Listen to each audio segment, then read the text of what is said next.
How to increase or decrease the call vibration intensity on the Samsung Galaxy S24 series.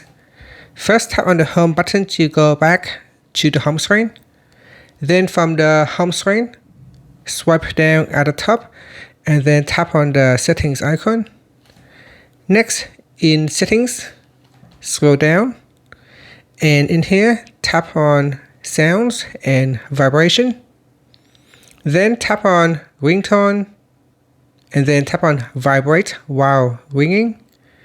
At the top here, drag on the vibration intensity bar to the right to increase the call vibration intensity, or you can drag it to the left to decrease the vibration intensity.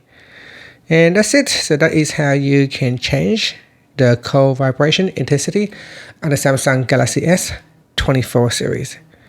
Finally, you can tap on the home button to go back to the home screen. Thank you for watching this video. Please like and subscribe to my channel for more videos.